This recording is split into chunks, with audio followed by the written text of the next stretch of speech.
Après l'incroyable succès de Sur la Terre des dinosaures, l'équipe qui a réalisé le documentaire a eu le feu vert pour réaliser une suite ou spin-off.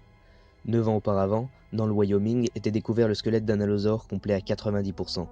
Il s'agissait d'une découverte majeure pour l'époque, un des dinosaures les plus complets retrouvés. Ainsi, des scientifiques ont pu en apprendre bien plus sur ce dinosaure carnosaurien vivant au Jurassique supérieur, il y a 145 millions d'années. Pendant des années, son squelette fut minutieusement étudié, scanné, observé au microscope. Des chercheurs observèrent la faune actuelle afin d'en apprendre plus sur son comportement.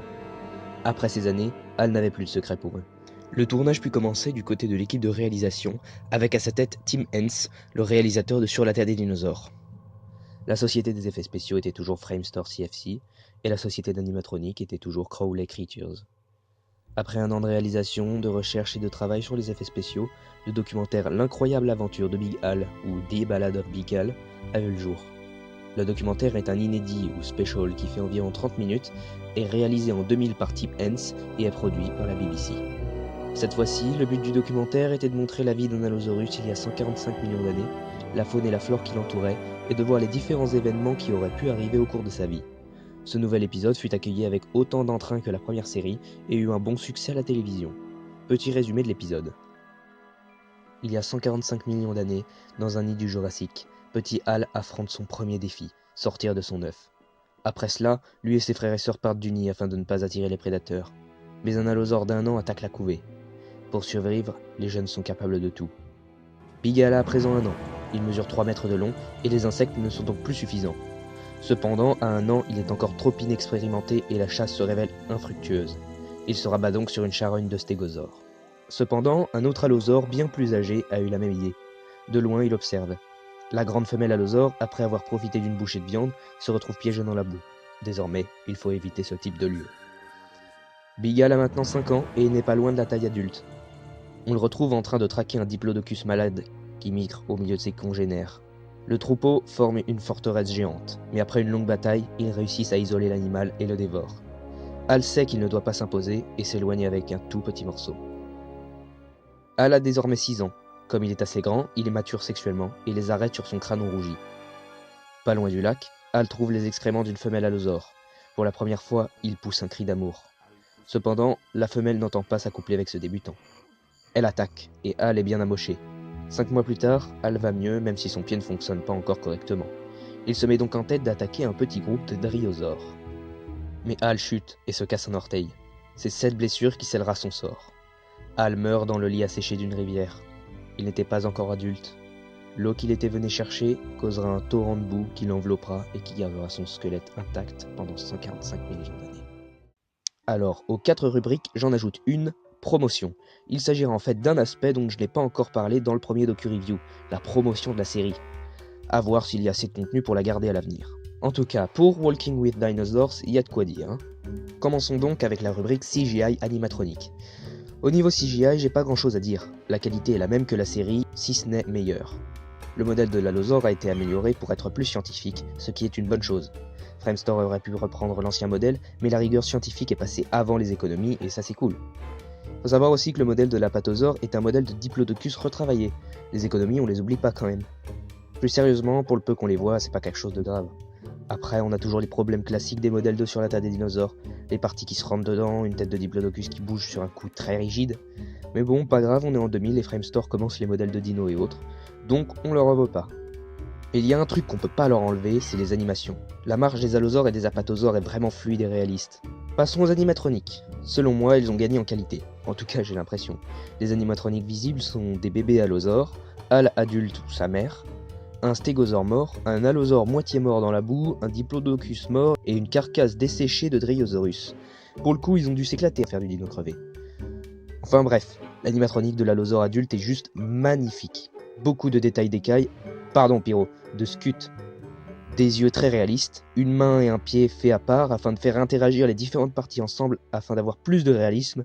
Non, vraiment, Crowley Creatures a fait du super boulot. Petit aparté, je vous avais pas dit le nom de la boîte qui crée les animatroniques dans le dernier épisode. Il s'agit de Crowley Creatures, enfin, vous l'avez déjà entendu avant. Une boîte anglaise d'animatroniques, effets visuels, etc. Elle a réalisé les effets visuels de la première série, c'est-à-dire les animatroniques, mais pas que, aussi les œufs, os et autres tubes de ponte dégueulasses. Allez, retour à l'émission.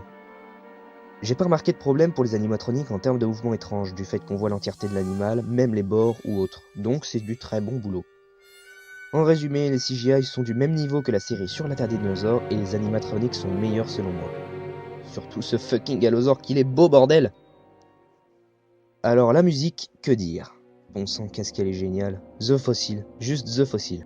Franchement, le thème de Big Al est tellement beau, et que dire de Battle of the Salt Plain, qui est épique. En plus, dans le morceau, on a le générique inclus, que demander de plus? Bah, plus de morceaux.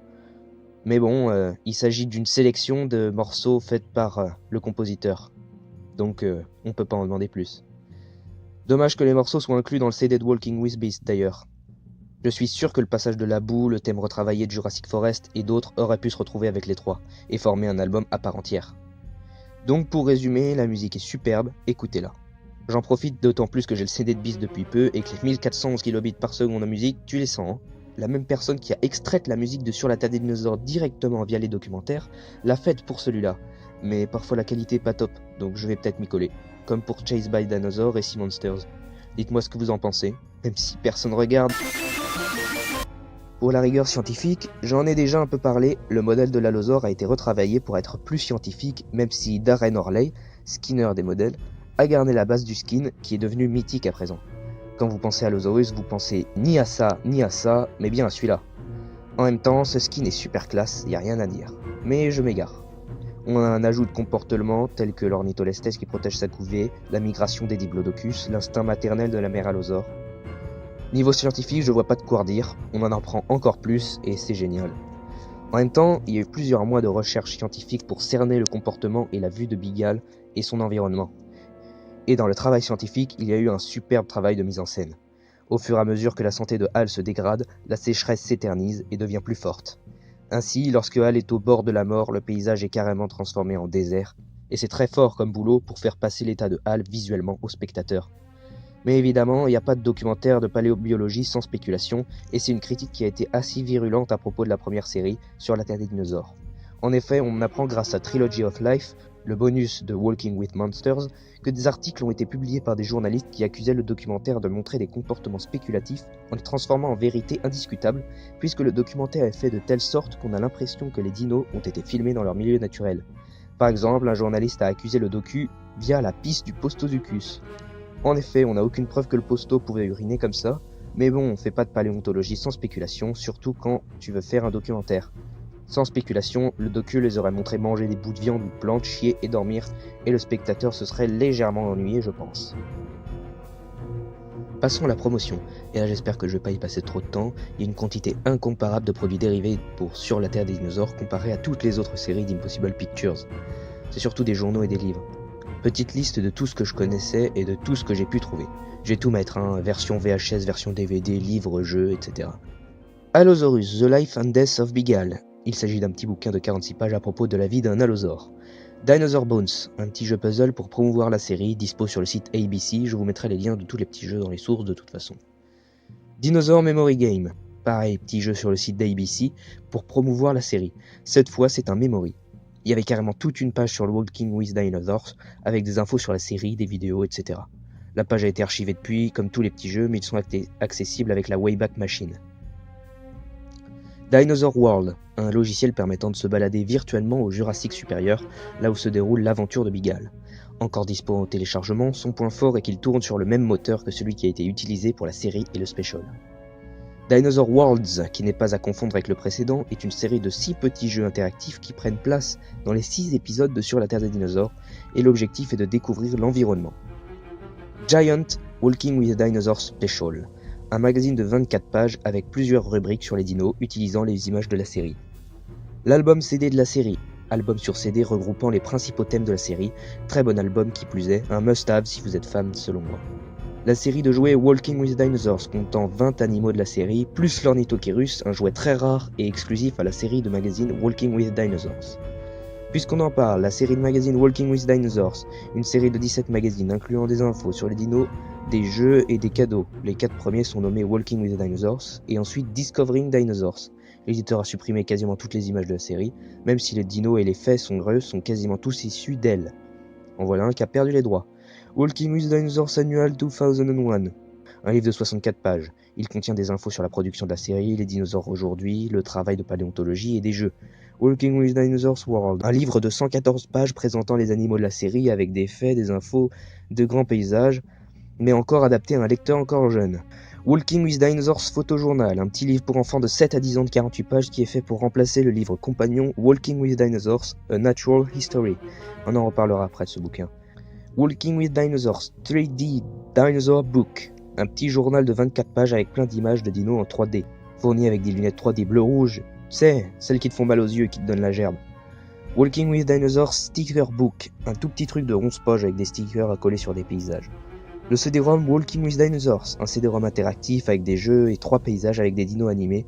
J'ai testé et honnêtement il pique les yeux même s'il reste sympa à utiliser. Walking with Dinosaurs How Big is a Dinosaur, un tout petit magazine de 24 pages permettant de faire apprendre des infos sur les dinos à de tout petits enfants. Walking with Dinosaurs The Board Game, un jeu de plateau dans l'univers de l'épisode 2 de la série. Il en existe une version française. Walking with Dinosaurs, The Official Sticker Book, un petit magazine de 36 pages qui était gratuit avec le premier numéro du magazine Walking with Dinosaurs. Bon là, on arrive au plus intéressant. Walking with Dinosaurs, A Natural History, le livre compagnon de la première série faisant 288 pages et qui décrit chaque époque avec des images de la série en creusant plus en profondeur les infos apportées par le docu. Il s'agit du premier mais aussi de l'avant-dernier bouquin traduit des Walking with. Celui-là, j'aimerais bien l'avoir. Dans l'ensemble, j'aimerais avoir tous les livres compagnons des docus d'Impossible Pictures, peu importe s'ils n'ont pas été traduits. Walking with Dinosaurs, The Evidence, How Did They Know That? Un livre de 176 pages qui explique le contenu de la série et comment le travail de recherche a été réalisé. Pareil, j'aimerais avoir ce livre, il a l'air complet et pour en apprendre plus sur la série, ça m'a l'air d'être l'idéal. Enfin, le dernier bouquin intéressant, Walking with Dinosaurs, The Facts. Le deuxième livre compagnon de la série, ayant 208 pages et complétant les infos du docu à propos de toutes les espèces présentes. Encore pareil, j'aimerais avoir ce livre, il m'a l'air très intéressant. Voilà, c'est le dernier bouquin, et bordel, c'est hallucinant le nombre de livres, magazines et autres produits dérivés autour de la série, sachant qu'aucun autre des docus n'aura un tel engouement autour de lui. Il y a beaucoup de petits bouquins faits par le même éditeur, il a dû sentir le pognon derrière, le salaud. Bon, on passe aux versions DVD et VHS de la série et de Bigal. Ce sera uniquement celle de l'Angleterre, trop dur de rassembler pour la France. Ouais, j'assume, j'ai eu la flemme. La version VHS, contenant 2 cassettes avec la série dessus. Bigal en VHS, avec une seule VHS contenant le docu. Walking with Dinosaurs, version 2 DVD avec le making-of et la version scène par scène en anglais. Ouais, donc en fait, ils ont carrément la version scène par scène, on s'est fait baiser le making-of. Bigal version DVD, avec Bigal Uncovered, la vidéo storyboard, la galerie photo et un extrait du CD-ROM Walking with Dinosaurs. The Big Dinosaur Box, contenant Walking with Dinosaurs, Bigal et les 2 specials avec Nigel Marven. The Walking with Dinosaurs Box Set, avec le même contenu que The Dinosaur Box. Walking with Dinosaurs The Original Series, avec le même contenu que la première version DVD. Voilà, on a absolument tout fait sur le merchandising autour de Walking with Dinosaurs. Je sens à l'écriture que cette partie sera super longue, beaucoup trop longue. Mais bon, au moins, vous avez appris des trucs. On passe à la dernière rubrique, Autres. Petit point sur le doublage. Sur ce docu, c'est la voix de Patrick Poivret qui double ce documentaire. Et honnêtement, il s'en sort très bien. Sa diction très posée est adaptée, mais il sait aussi faire passer une émotion par la voix. J'aime tout particulièrement son ton de voix à la fin du documentaire, lorsque Hal est mort.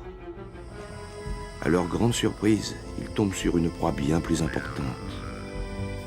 Le corps décharné de Big Hal. Du côté anglais, c'est toujours Kenneth Branagh qui assure la narration, dans la lignée de ce qu'il a fait dans la première série.